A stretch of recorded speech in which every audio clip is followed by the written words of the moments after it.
We are entering the winter solstice. Often today is a day people talk about the return of the light. The shortest day will be over, and little by little our days get longer. I don't want to talk about that. I want to talk about the glory of the dark. We can fool ourselves with talk about lengthening light, but our experience these days is one of darkness. So let's savor it. We need the turning earth to give us the dark. We thrive because of it. A child did an experiment with 3 plants. One had dark all the time, one had light all the time, and one was exposed to the natural rhythms of light and dark. The one in the dark died quickly. The one in the light thrived briefly and then died. The one with both the light and dark lived well for a long time.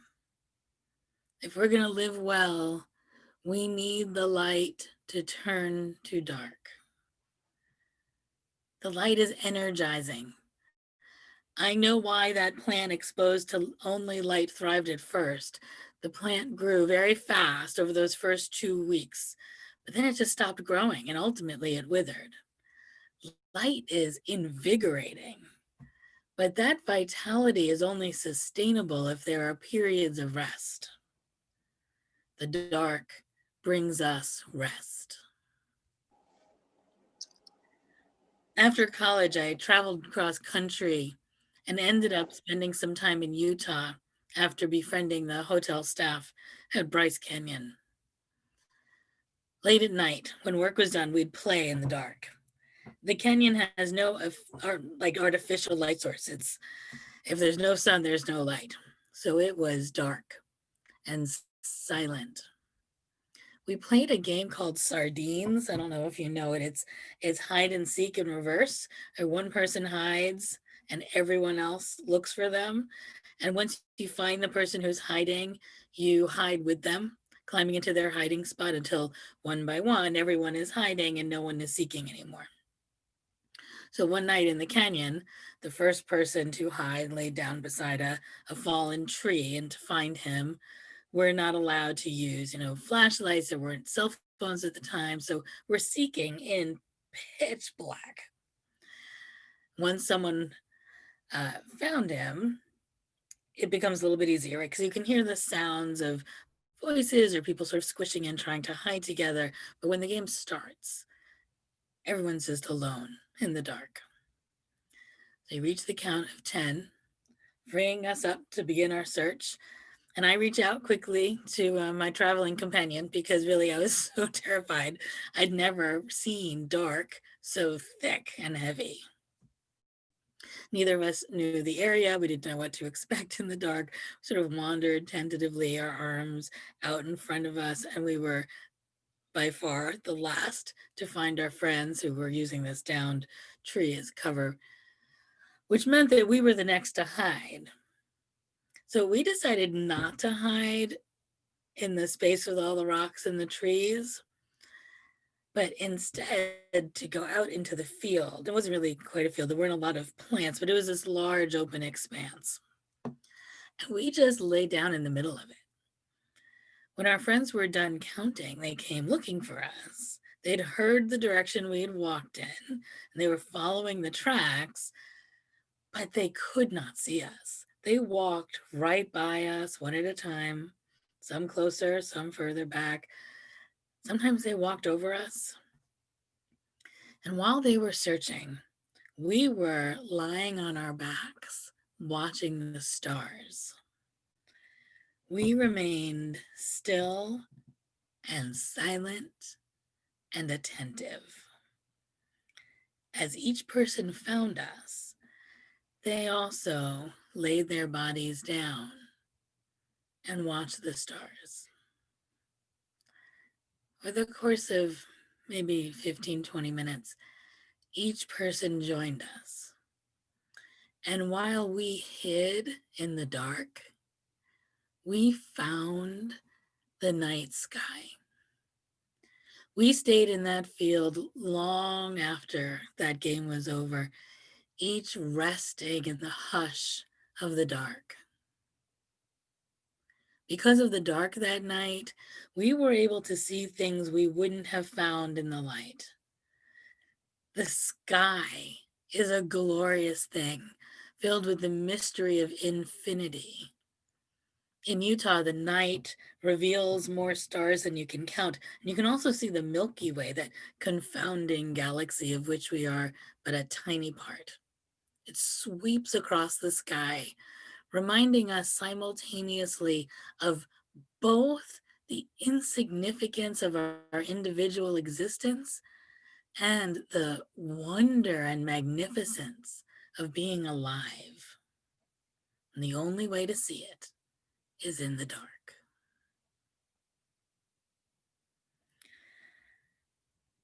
I love that Rilke poem. The fire limits the world to what we can see. The dark holds everything.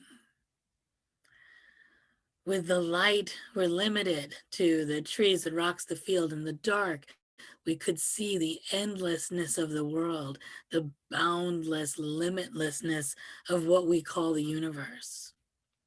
In the light, the canyon existed. In the dark, everything existed. Like the poet, I believe in the darkness. In the dark, we can turn curiosity inward. We find parts of ourselves we don't always explore, parts we don't show in the light. I'm not referencing the unconscious parts of our psyches or our shadow selves. I'm talking about deep longings, the profound questions of our souls that lie within us. How can I believe in a moral universe if people suffer? What is the meaning of my life? Do I have the moral fortitude to live up to my own values? The questions we live into, the questions we developed a long time ago that continue to pull at our legs, begging for our attention, those are the questions of the dark. The dark entices those questions, coaxes them from deep within us, and nestles them so we can contemplate, sinking into our oldest yearnings and secret wonderings. Sometimes the questions we ponder aren't old. Sometimes in the dark, we finally have time to process the day, to give thought to all the things that had to be passed on or passed by because there were too many other things to be done or seen in the light. Dark is our time of rest, our time for rejuvenating, our time to catch up with ourselves. I believe in the darkness.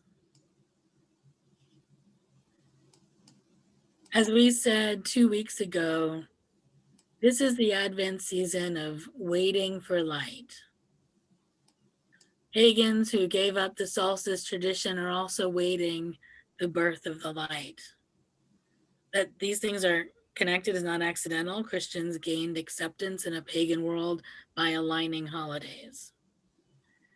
Pagans will celebrate the triumph of the dark and what feels like the stillness of the sun as it is suspended almost powerlessly in the sky. They will call to the dark king who will soon be transformed by infant light.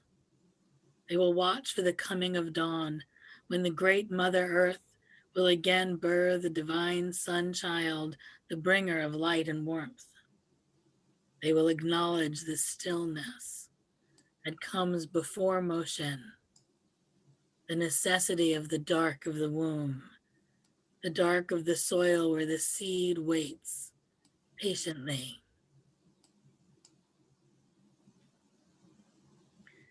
The dark is pregnant with expectation. The unknown opens up possibilities. The emptiness of the dark is filled with hope The dark of night will end in a glorious sunrise. The dark of winter will end with spring. Spiritually, each dark night of the soul comes to a close, ends with an awakening, a new way of living and being in the world. Of course it does. The sun is already there. It's out of view, but continues to exist. Every Advent ends with Christmas. Every winter turns to spring. Every night becomes day because both the light and the dark exist always. And I believe in the darkness. The dark is our place of rest, the place we come to at the end of the day and at the end of every year. Of course, it's where we start each day and each year as well. We begin and end in the dark. We start with the unknowing, with the dreaming. It's where we stop to regroup, to catch up with ourselves. It's in the dark that we find the pieces of ourselves that got lost in the light, where we see our true faces, where we reveal our hidden identities. In the dark, we discover the universe outside ourselves, vast, majestic, magnificent, complex, and usually out of sight. The dark can hold us while we wait. We begin in the womb, both soft and generative. We are cushioned by the dark as we wait to be born, as we wait to give birth, as we wait for whatever is yet to come. I believe in the dark because the darkness holds everything. When we consider the Big Bang Theory, we even know the darkness holds the light. The light comes from the darkness. The light always exists, and the dark will yield to it, limiting our vision to the circle the light is offering.